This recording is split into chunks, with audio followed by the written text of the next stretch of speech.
Salmo 23 abertos, todos nós já? Todo mundo?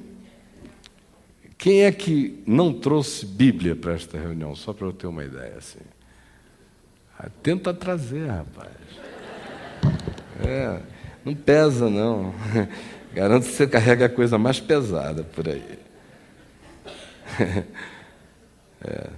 Teve um tempo que os crentes pelo menos levavam a Bíblia para os lugares, né, de reunião. Hoje em dia o cara não tem, está na gaveta, ele não lê durante a semana, chega para cá, não traz também, e vai ficando assim, desse jeito. O Senhor é o meu pastor, nada me faltará. Ele me faz repousar em pastos verdejantes. Leva-me para junto das águas de descanso. Refrigera-me a alma. Guia-me pelas veredas da justiça por amor do seu nome.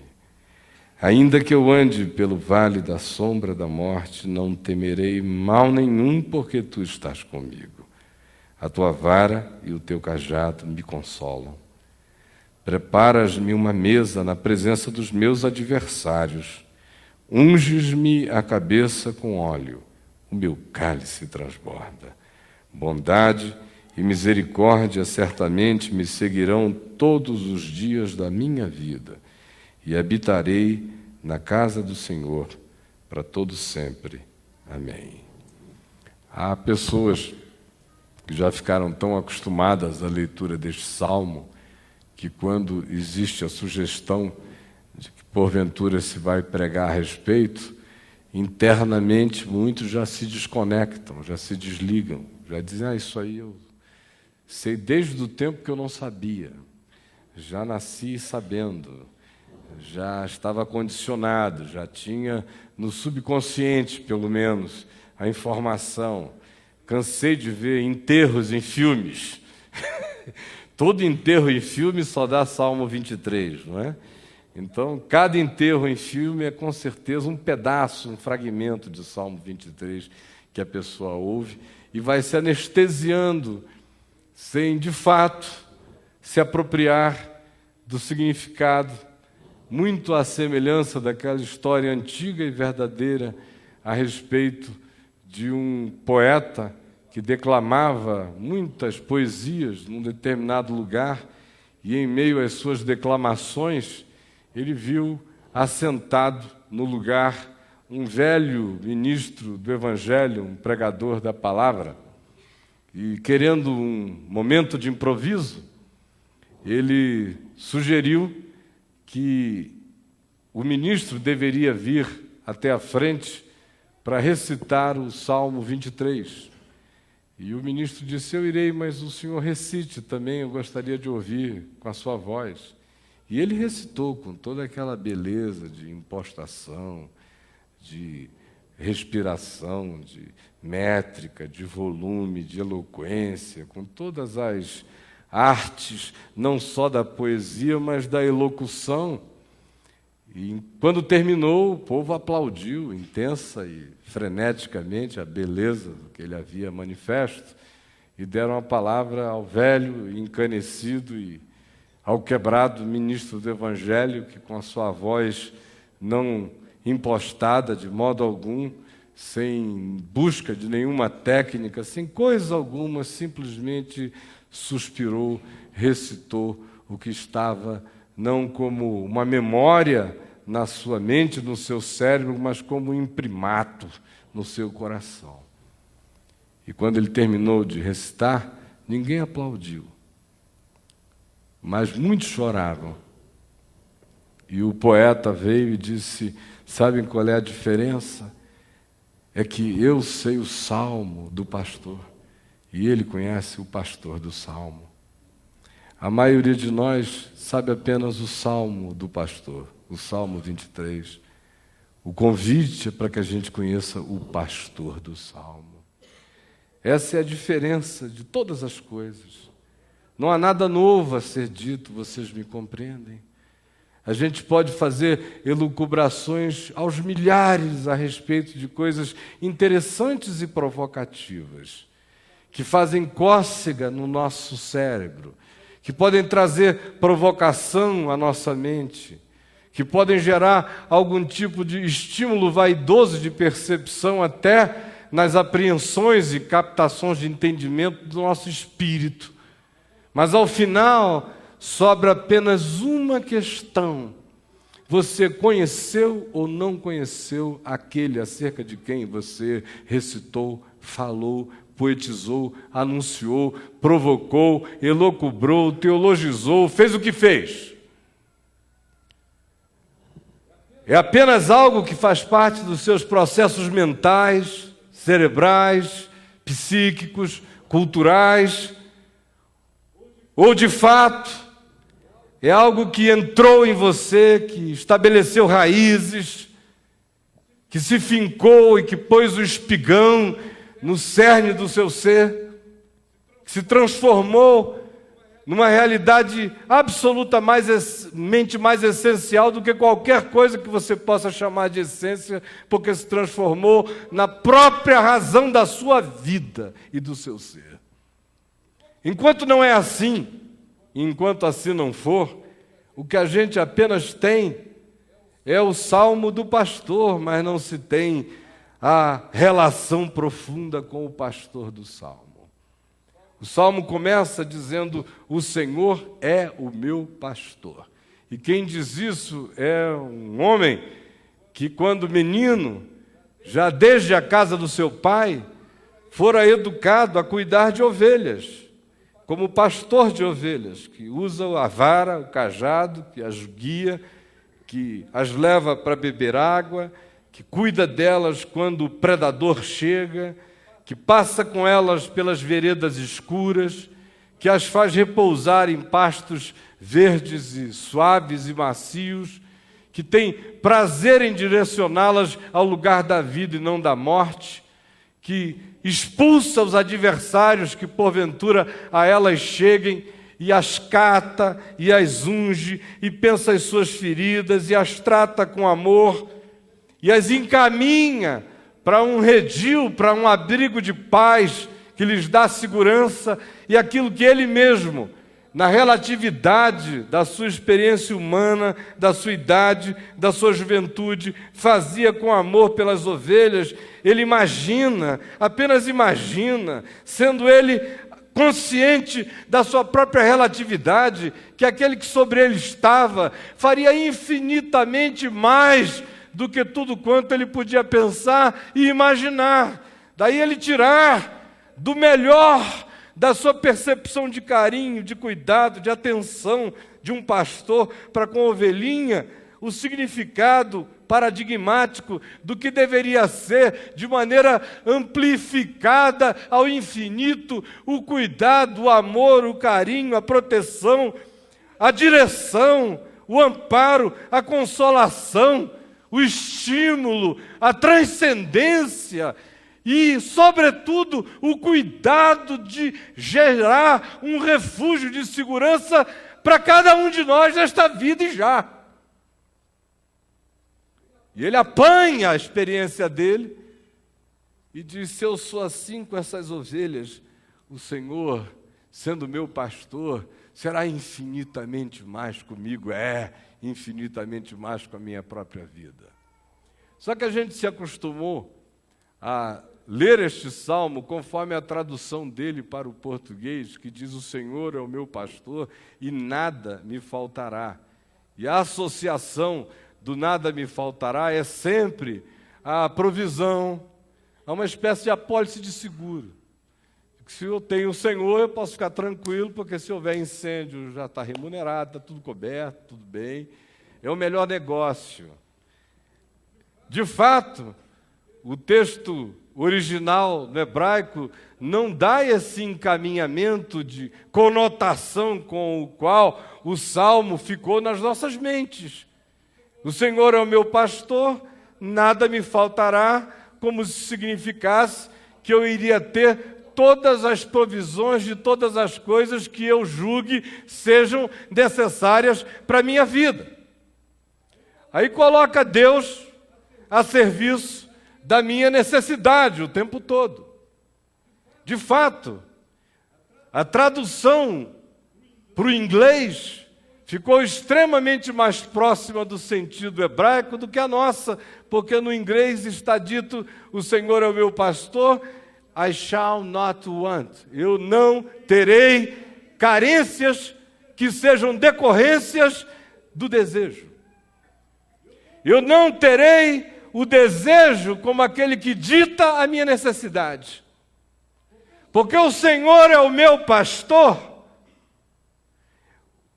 o meu desejo não será o meu Senhor. Porque o Senhor é o meu pastor, o meu desejo não será meu ditador. Porque o Senhor é o meu pastor, aquilo que eu desejo não se transformará em minha necessidade.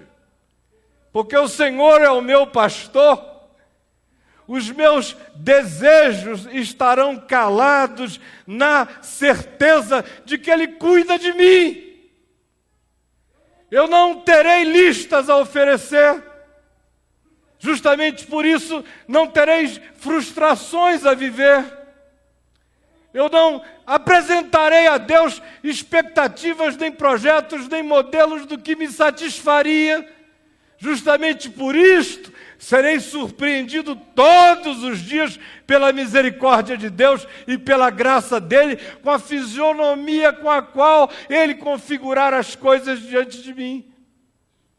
Ora, isso justamente nos remete para a situação existencial e espiritual oposta àquela acerca da qual nós temos sido ensinados de maneira farta, sobeja e longa. Que é esta, que reduz o Senhor, que é pastor, a ser o garçom dos nossos desejos transformados em necessidade. A sociedade de consumo, que transforma, que gesta, que estimula, que induz, que sugere, que semi-hipnotiza, que às vezes até hipnotiza, fazendo com que o indivíduo tenha desejos plantados dentro dele, estimulados dentro dele, emulados no coração dele, para que eles surjam de dentro como algo importante.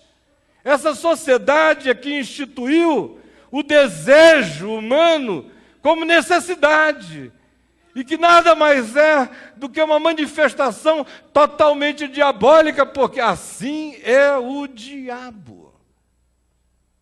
O diabo é que é este que chega tentando insuflar em mim desejos infindos, constantes, inconsequentes, no sentido de que eu não avalio o significado deles, porque na medida em que eu vou acalentando e fazendo cafuné e carícia nos meus próprios desejos, eu os vou instituindo como leis para a minha vida.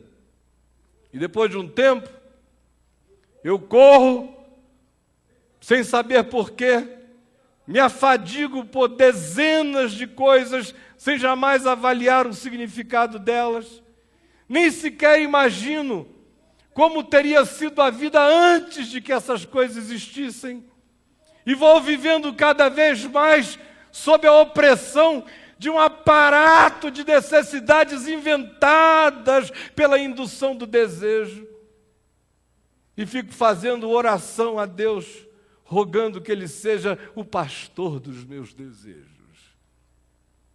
O pastor das necessidades que Deus não acha necessárias. Que seja o provedor das provisões que não nasceram em mim como carências naturais. Que são, sobretudo, construções, ampliações, superlativações, vivizações, induções frequentes, contínuas, que não cessam dentro de mim, e eu vou me sentindo totalmente frustrado. Quando olho para a vida e não tenho o que tantos já conseguiram, e faço as contas e vejo que provavelmente não obterei o que se diz que é fundamental, até essencial que se tenha, e empresto e entrego a minha vida inteira a projetos que me são ditos, contados e falados e afirmados como sendo de natureza essencial para o meu bem-estar e para a minha felicidade, quando na realidade a vida aconteceu milhares e milhares de anos sem que nada disso jamais tivesse sido pensado ou cogitado. Mas hoje eu digo: Senhor, eu não posso viver sem isto. Eu não sei viver sem isto. E o Senhor tem que ser o pastor dessa minha carência, o pastor da minha necessidade. Aí o Salmo 23 vira outra coisa. Aí ele vira uma máquina de mentira. Ele vira uma usina de frustrações.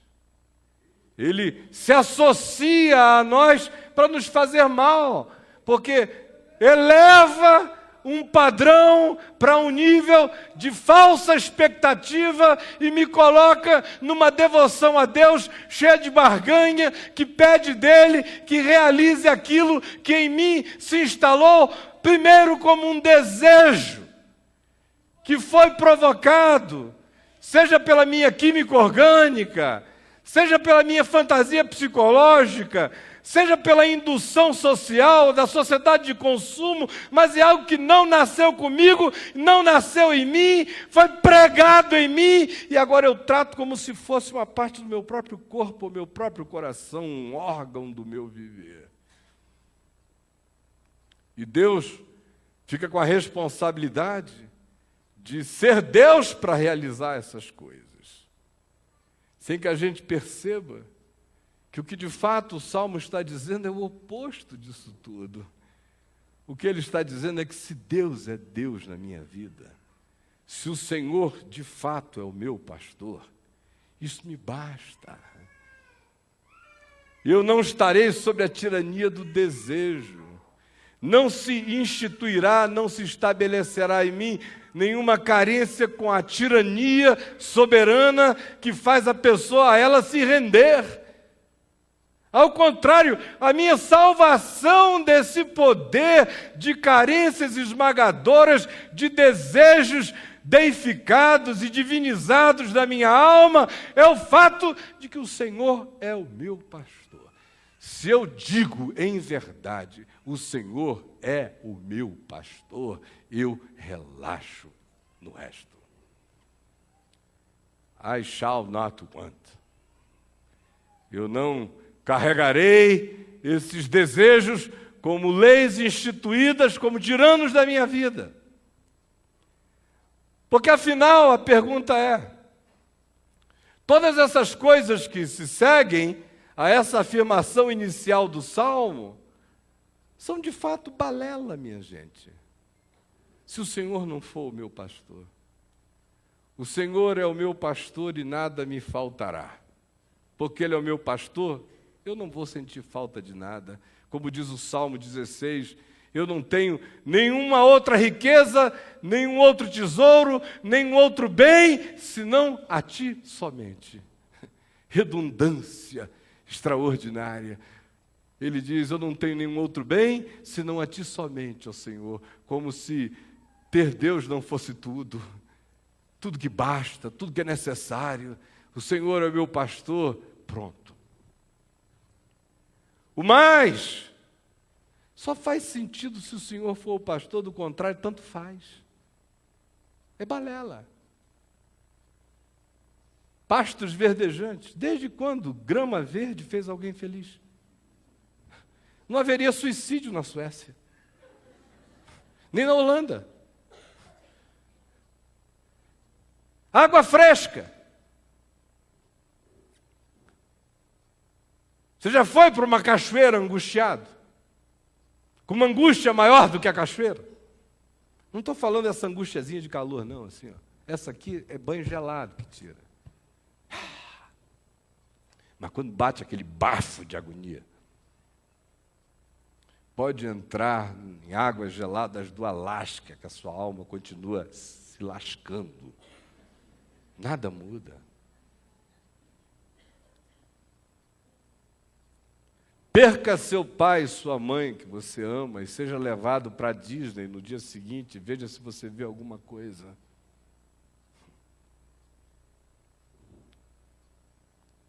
Veredas de justiça.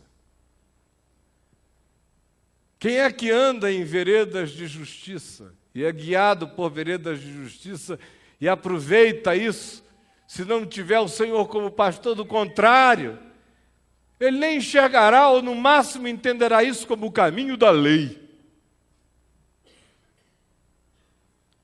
Se o Senhor não for o pastor, olhem que não há nenhuma provisão do tipo mãe e pai de Siddhartha, de Buda, na fase anterior a ele ter ido se tornar identificado com os pobres, que é quando os pais desejavam protegê-lo da visão da dor, do sofrimento, da tristeza do mundo. Não há nada disso nesse salmo.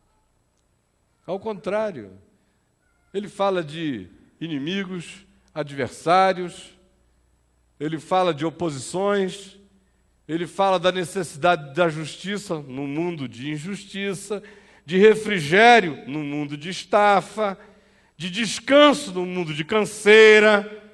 Ele reafirma todos os elementos presentes na vida quando afirma a necessidade do descanso, do refrigério, da proteção. Ele está falando do oposto. Não haveria nenhum sentido em falar essas coisas se elas não estivessem cercadas pelas coisas que lhes são antitéticas, que lhes são opostas.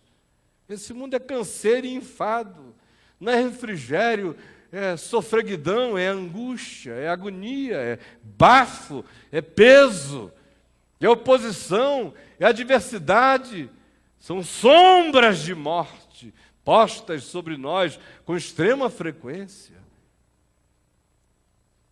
Se o Senhor não é o pastor, como pergunta Salomão em Eclesiastes, quem é que pode comer, beber ou se alegrar? Separado dele, que vinho tem gosto, que comida gera prazer, que alegria alegra. Portanto, o que o salmista está dizendo é: quando o Senhor é o meu pastor, eu me satisfaço. É só porque eu já estou satisfeito com o fato de que eu sou dele, e ele é aquele que é o provedor da minha vida, e nele eu posso descansar, é que eu posso aproveitar as demais coisas. Do contrário, se isto não estiver primeiro presente em mim, não há absolutamente nada que possa me satisfazer. Os campos verdes só me servirão para eu olhar o do vizinho, para ver se a grama dele é melhor do que a minha. Descanso, eu vou estar sempre comparando quem é que está com a sensação de ter o bumbum num lugar mais macio do que o meu. Águas frescas não bastam, tem que ter jacuzzi. O coração fica o tempo todo ansioso e na água gelada ele não satisfaz. Ai, meu Deus, eu estou com frio, Senhor, aquece esta água. Estou determinando. Faz isto agora. É só quando o coração diz: o Senhor é o meu pastor e eu não tenho desejo nenhum para além disto.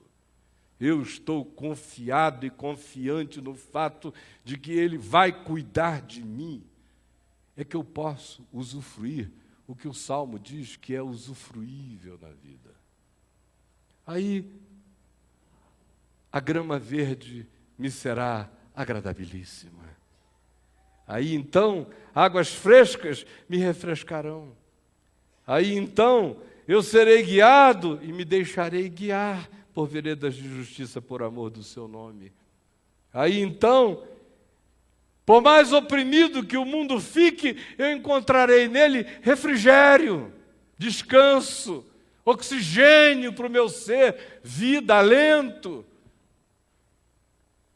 Se o Senhor é o meu pastor, eu não serei poupado de passar pelo vale da sombra e da morte. Todos passam por esse vale, todos, absolutamente todos. Mas quando eu passar, e um dia eu andarei por ele de modo pessoal por esse vale, eu mesmo, sozinho, sem nenhuma outra presença humana comigo. É uma travessia que eu tenho que fazer só. Mas eu sei que tu estás comigo. Eu não serei poupado de passar por esse vale, eu só terei certeza de que não estou só. Jamais. Inimigos continuarão a me cercar pelas razões deles. Eu não estou aqui para entender meus inimigos, para discerni-los, nem para explicá-los, nem para odiá-los, nem para me ocupar deles. O que o Salmo diz é: se o Senhor é o meu pastor, as minhas inimizades não são minhas, os adversários são apenas pessoas tomadas por sentimentos ruins, que se projetam contra mim, mas eu não me faço inimigo daqueles que me são e se fazem meus inimigos, porque tu estás comigo. O que eu vou é olhar a provisão de Deus na minha vida. E eu vou saber que por mais que os inimigos estejam sentados à minha mesa, e a nossa mesa não é um lugar completamente distante da presença do adversário, o Salmo mesmo diz: aquele que comia do meu prato é aquele que contra mim levantou o seu calcanhar. E frequentemente está sendo dito aquilo que Jesus explicita quando diz que muitas vezes os inimigos do homem são os da sua própria casa, são pessoas que têm acesso a ele, à sua intimidade. Mas quando tudo isso se estabelece, se configura diante de mim, se o Senhor é o meu pastor, eu não vou ficar cativo, nem levado, nem sequestrado pelo ódio de ninguém. Ao contrário, eu vou continuar comendo a minha comida, bebendo o meu cálice transbordante de gratidão pela misericórdia dele na minha vida, e eu vou aceitar a unção, o óleo perfumado, o cheiro bom de Deus na minha cabeça, apesar de todas as circunstâncias adversas. Se o Senhor é o meu pastor, eu tenho projeção de vida para aqui, para agora, e projeção de vida para qualquer outro tempo ou hora, porque a minha oração é aquela que se estriba nessa certeza de que o Senhor, que anda comigo no vale da sombra da morte, é o que segue comigo por qualquer vereda, todos os tempos. Se eu me mantenho nele, se eu permaneço nele, eu habitarei na casa do Senhor para todo sempre. Hoje à noite, eu não vim aqui trazer palavra alguma, estou muito gripado, suando demais, passei esses últimos 2 dias extremamente incomodado de gripe. Mas eu estou aqui, com o desejo de deixar esta palavra de criança no coração de vocês que são pais ou que se sentem adultos. Porque, de fato, a questão não tem a ver com se você conhece, pode declamar e decorar o Salmo. A única questão que importa é se o Senhor do Salmo tem a ver com a sua vida. Olhe para o seu coração e pergunte se existe algum Salmo 23 gravado, impresso a ferro e fogo no seu ser. E é fácil saber. A gente mede o significado da realidade de Deus em nós ante as realidades da vida. Quando uma notícia chega, para onde a sua mente vai primeiro? Qual é o seu impulso? Qual é o seu reflexo? Qual é a primeira palavra na sua boca? Qual é o seu primeiro pensamento? Onde está a âncora da sua alma? Ao que é que o seu ser se vincula? A quem? Onde está o seu socorro? Onde está o seu refúgio? onde se deposita a sua esperança?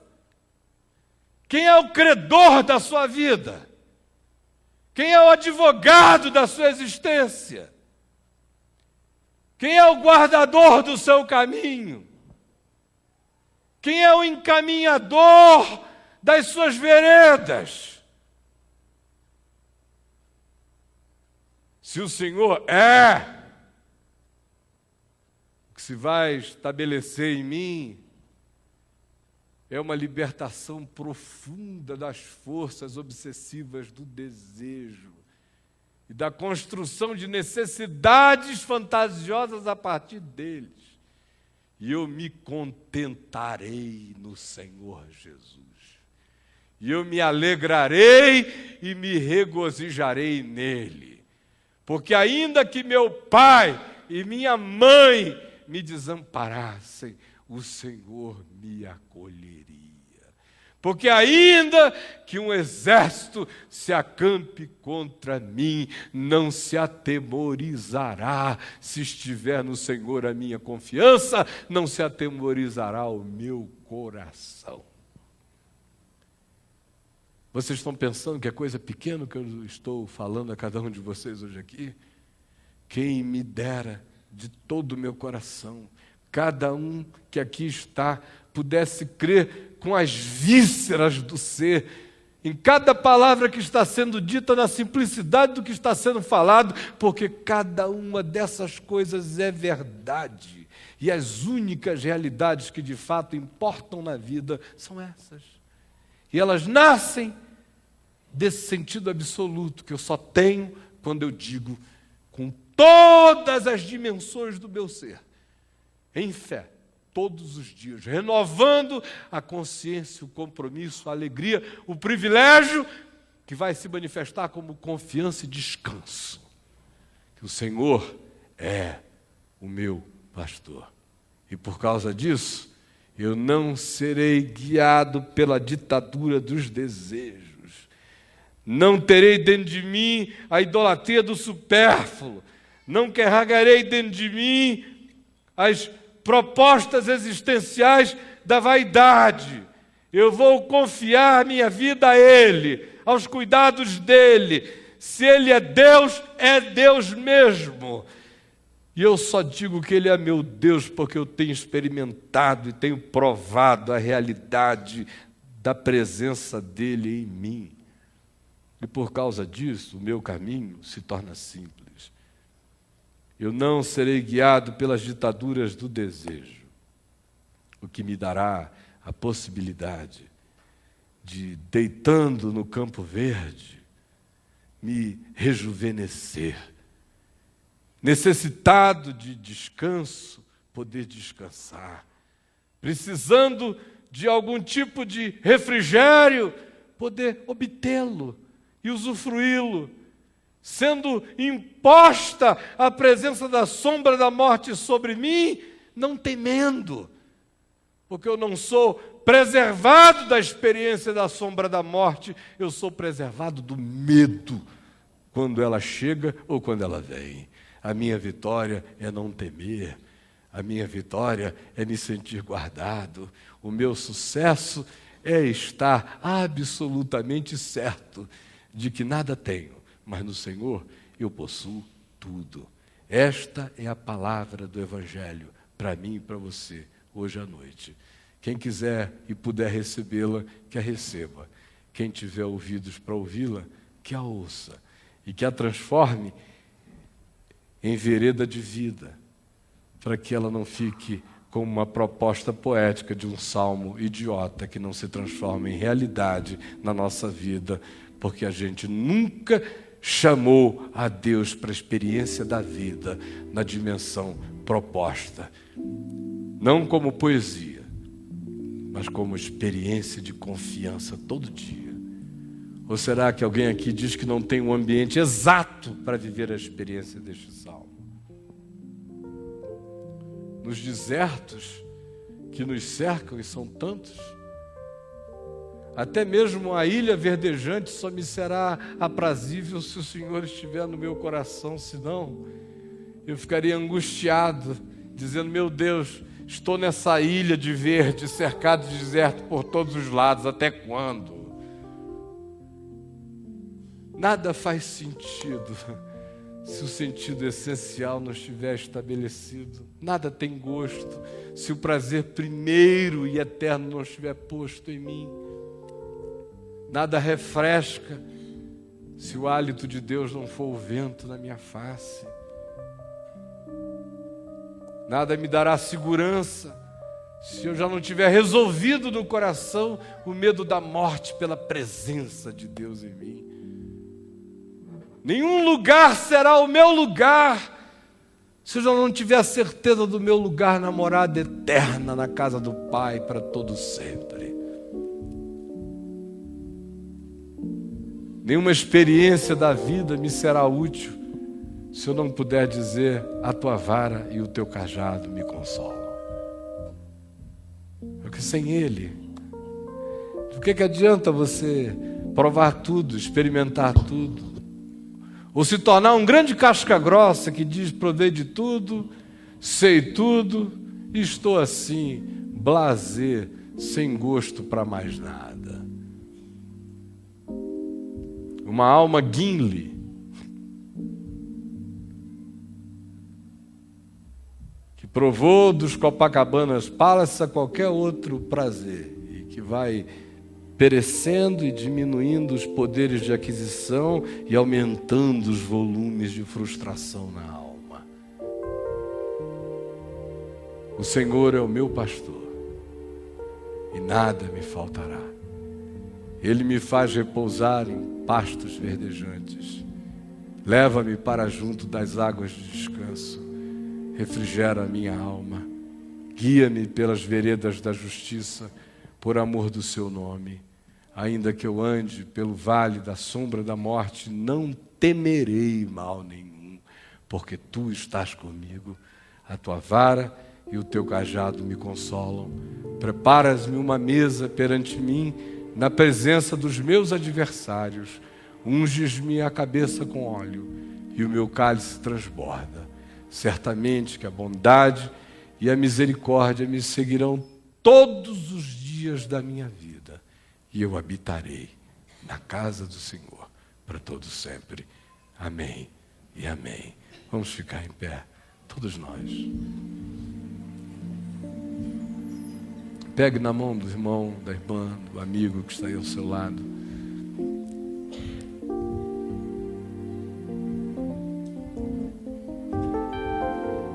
Com o coração. Mesmo, não perca a chance que você teve hoje. Não perca.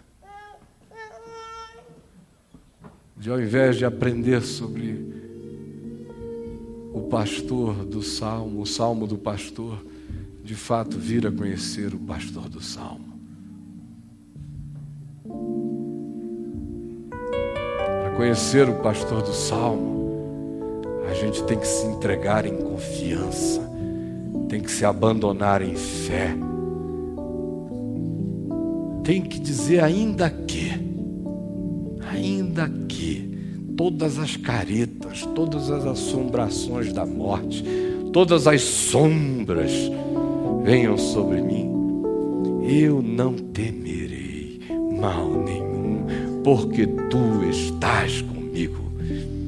Qual é o poder que um homem pode ter maior do que este? Que poder é maior do que este? Que poder é maior do que este? Que saber é maior do que este? Você vê os homens mais poderosos da terra ficando diante do vale da sombra da morte, tremendo, espavoridos de medo e de pânico. Ao passo que você vê uma senhorinha despojada de todos os poderes, encarando nos olhos da sombra da morte e dizendo, como eu ouvi meu pai dizer do lado acerca do que ele via do lado de lá: Jesus é lindo, Jesus é lindo, Jesus é lindo. Esse é o poder para viver. Só tem poder para viver quem ganhou o poder para morrer. Só tem poder para caminhar quem entregou os seus poderes e aprendeu a descansar. Só usufrui refrigério quem já não se abana e espera o sopro que vem da boca de Deus. É assim que é. É só assim que vale a pena, é só assim que faz sentido. É só em razão disso que tudo quanto se diz acerca de Deus tem qualquer importância. Do contrário, divorciado de significado da nossa vida, de que me vale Deus?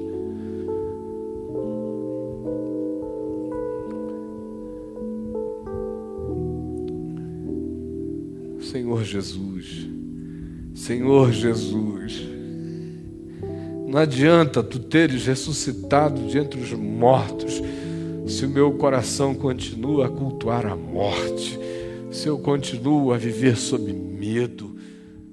De que me adianta ter um gramado verde se eu não tenho paz para descansar?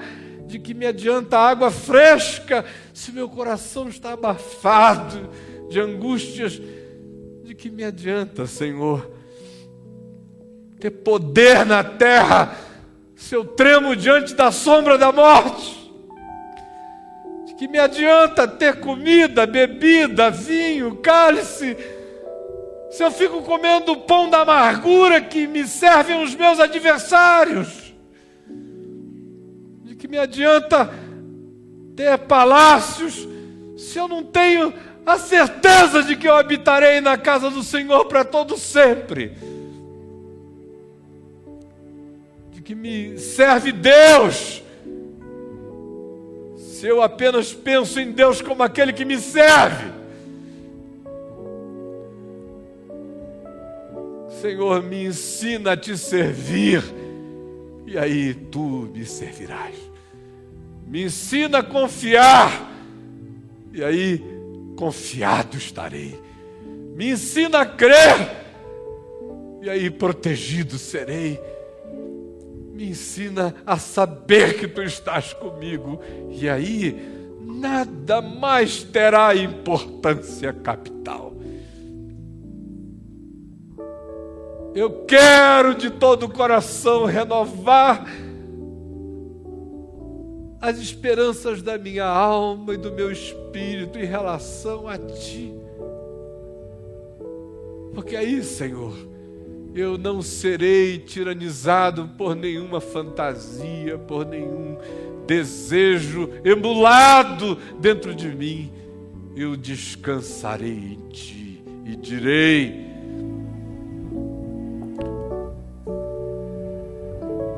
porque eu busco o Teu reino em primeiro lugar, eu sei que todas as demais coisas necessárias à vida, realmente necessárias à vida, me serão acrescentadas. Porque eu fui moço e já hoje sou velho, mas jamais vi o justo desamparado, nem a sua descendência mendigar o pão. Por amor do Teu nome, enche o nosso coração de fé, de confiança. Eu abro a minha boca, como a Tua palavra manda, enche-a com a Tua palavra, sustenta-me com o trigo mais fino e com o mel que escorre da rocha.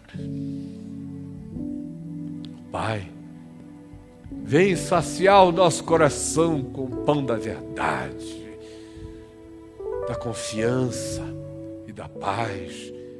Salva-nos dessa multidão de tiranias sedutoras, de mentiras, de enganos que tiram o foco do nosso ser de Ti.